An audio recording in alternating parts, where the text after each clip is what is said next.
Many of us who have the disorder face difficulties in maintaining relationships. It seems like we never get it right with anyone. People come and go for the same reasons. With the ADHD in Action Club, you'll get to know yourself better and learn how to change the game.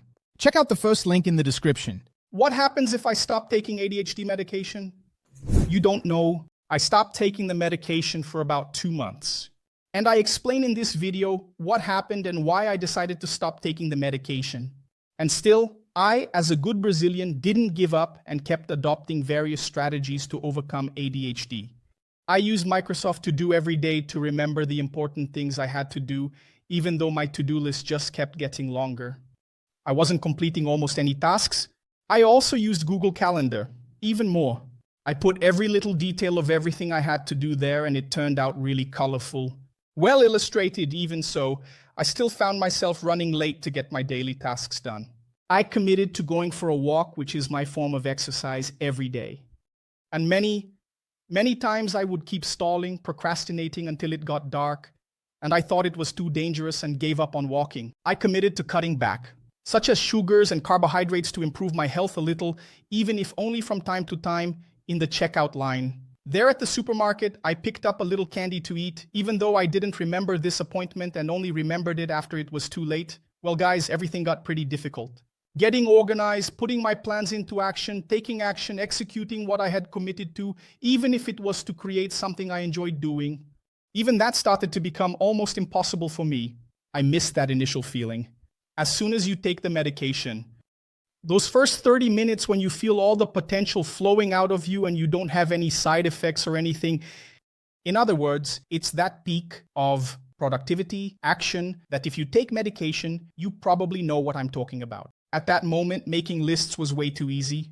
It was beautiful. I did it effortlessly. I would write scripts for videos, and I would do 5 at once to save time. Focusing, even if it wasn't necessarily on something interesting, was much easier. It was like if you, who have myopia or some vision problem, put on those glasses and suddenly you could see everything much more clearly. In other words, your life is right in front of you. It's much easier to miss that power of simply wanting to do something and just taking action, think, execute, And without the medication, that became much harder. I tried, but my brain just wasn't cooperating. My days were just like those days you must be going through too. I had the whole day to do an important task that I needed to get done, but I spent the entire day stalling and procrastinating. I wasn't going to go for my walk. I would go, instead of working on the script for a video, to the store to buy a coconut donut that I felt like eating, even though I wasn't hungry. In other words, I was constantly finding secondary tasks to do instead of focusing on what would really make a difference in my life. I would put clothes in the wash, spend time researching nonsense on YouTube, looking up little things on AliExpress to buy without any real need. Anyway, guys, it would be great if I could come here in this video to tell you that I found an alternative way to overcome ADHD, that I overcame ADHD without the need for any medication or intervention. But that's not what I have to tell you. It just didn't happen. My anxiety was through the roof every day. I took it out on food. I gained weight because I just felt like a sloth that couldn't produce anything.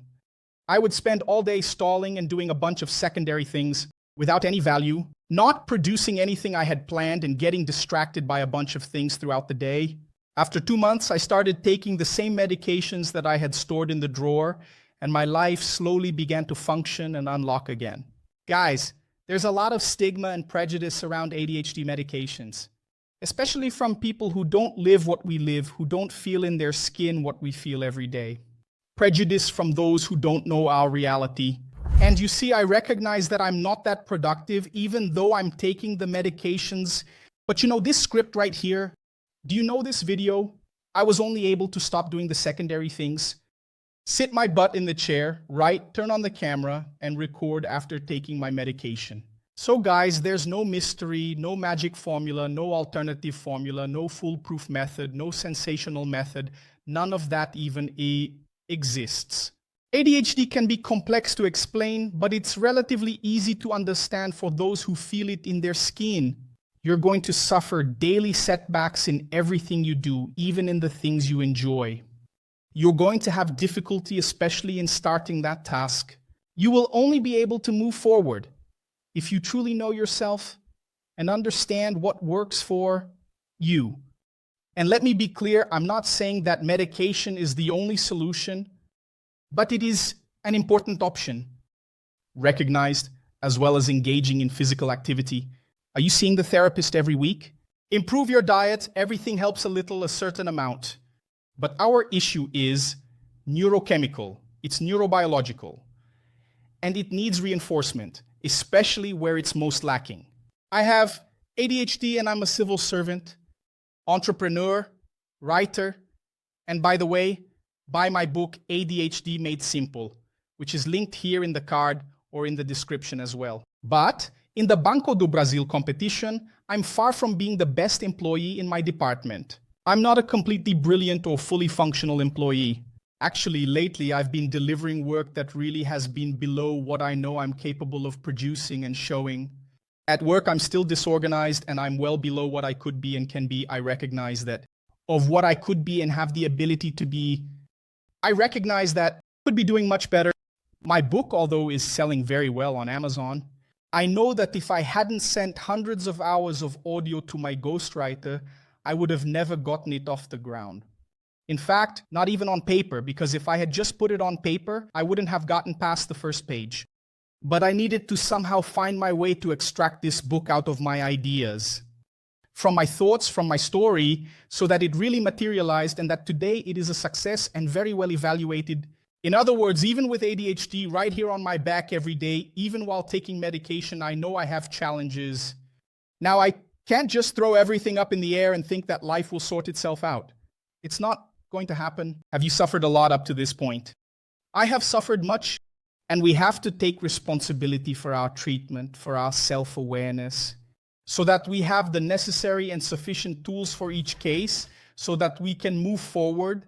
And if you want to understand more about these tools, don't miss out on being part of the ADHD in Action Club, which is linked here or in the description link. And it's the club where I provide, in progress, several important tools for adults with ADHD to understand themselves and move forward, as well as we have a Telegram group. I'm actually in that group, and we can exchange ideas so that we can always make progress day by day. All right, I'll see you at the ADHD in Action Club. Thanks, see you next video. The financial life of someone with ADHD can be chaotic.